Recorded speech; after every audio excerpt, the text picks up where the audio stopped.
There's a sad truth about Bayley that WWE wants you to forget.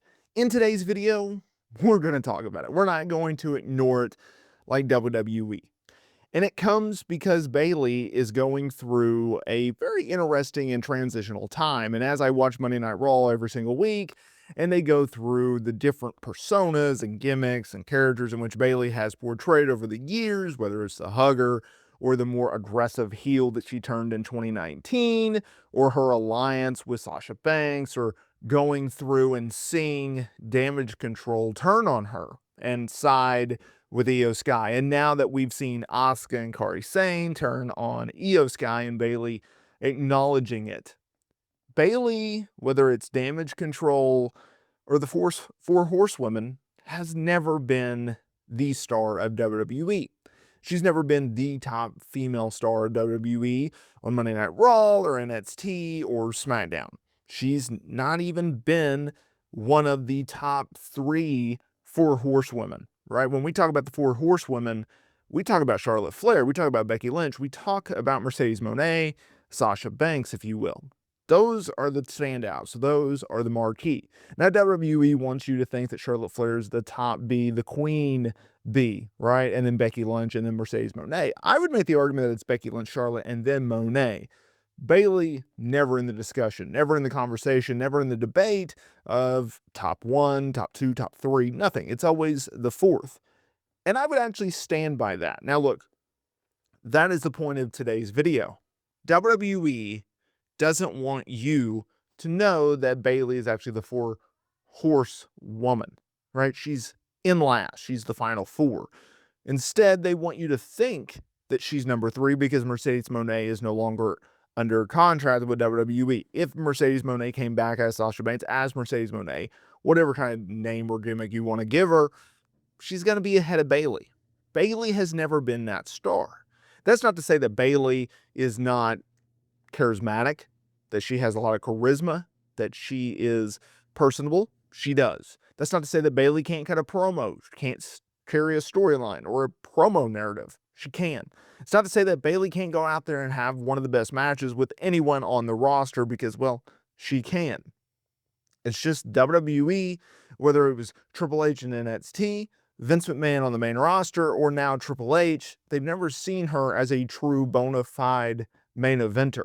I could make the strong argument that 2024 was the breakout year for Bayley, despite the fact that she had a ton of success in NXT and banger and classic matches with Mercedes Moné, especially at NXT TakeOver Brooklyn. We've also seen her have classic rivalries, programs, matches, feuds, if you will, on the main roster. She's had historical moments. She's had historical wins. She's had historical championship wins. Case in point, her and Mercedes Moné are the sole reason, in my opinion, that they even have women's tag team championships, something in which Chelsea Green recently called out the company for really downplaying and not even taking seriously, to the point where they're pretty much afterthoughts. Mid-card titles, women's tag team titles, they're all afterthoughts. No one thinks of them highly. No one takes them seriously because the company doesn't take them seriously. Now, Bayley is someone who has been on the forefront of saying, hey, we needed women's tag team championships. She, whether it's an alliance with Mercedes Moné or down the road later on, she's always been the crux of, hey, let's take these seriously. When they introduced the mid-card titles, whether it was a women's Intercontinental or Women's US, she made it case in point, I am for mid-card titles, but only if you are actually going to take them seriously. If you're going to treat them like afterthoughts with the women's tag team titles, or like the women's tag team titles, then I would suggest that you maybe hold off on that. That's something which she's already talked about, and that's something in which I think you need to take into consideration when we talk about these secondary championships for the women's division. Bayley has always been on the forefront of women's wrestling. That's my case in point. Bayley has always been someone who has pushed women's wrestling forward. She's always been able to help it progress and transition into the next state or phase that it's in. Now, Bayley, unlike a Charlotte Flair or a Becky Lynch or a Mercedes Moné, doesn't get enough credit. But she's always someone that's behind the scenes pushing for new, innovative things, more time, more television time, more opportunity, more roles, more women to be signed and be used by WWE on TV. But we don't hear about that. Why? Because it's not interesting. It's not sexy. Bayley, she's doing that though. She's the one that I strongly believe once her career is over, and I expect her full-time run to come to a close within the next 2 to 3, 4 years.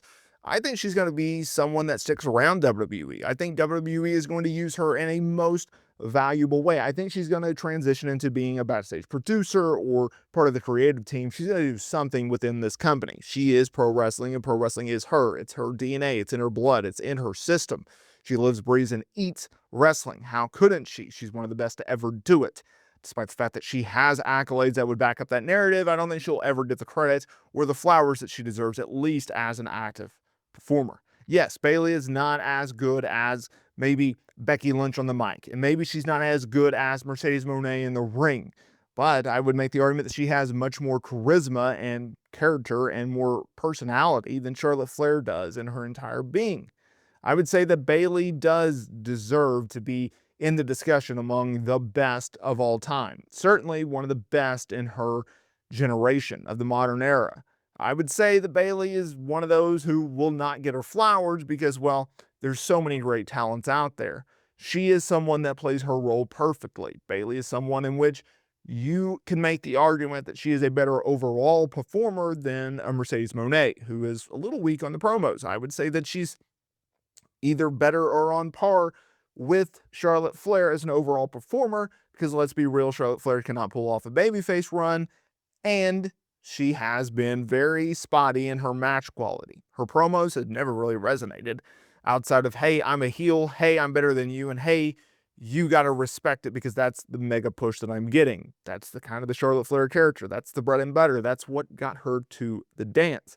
Bayley, though, on the other side, has been asked to do various roles, be positioned in various situations, and worked with various talent, whether it is veteran, established main event type talent, or new greenhorn, had no clue what I'm doing in the squared circle, yet Bayley carries me to a great match or a great program. Bayley is the always reliable, always gritty, always ready type performer who can literally, hey, we have something that we really got to get over, whether it's a promo, a segment, or a star. Let's let them work with Bayley. She'll get the job done. That is the old reliable Bayley. That's what she is. That's what she is. That's what she is. That will be something that I think sums up Bayley. Someone who is phenomenal in the ring, both as a promo, as a character, as a gimmick, as a wrestler, yet she never got to break through in the way that maybe she should have. I think that will be the destiny, the legacy, if you will, of Bayley. But the sad truth is that WWE does not view her as a top-tier star. They never have. They probably never will. That's fine. The closest we got to that was in 2024, or a Rumble win, WrestleMania win, women's title win. What has she done since? Now she's going under a psychological breakdown, in which is pretty captivating because, well, it's Bayley. So let me know down in the comments area below, do you agree with this rant?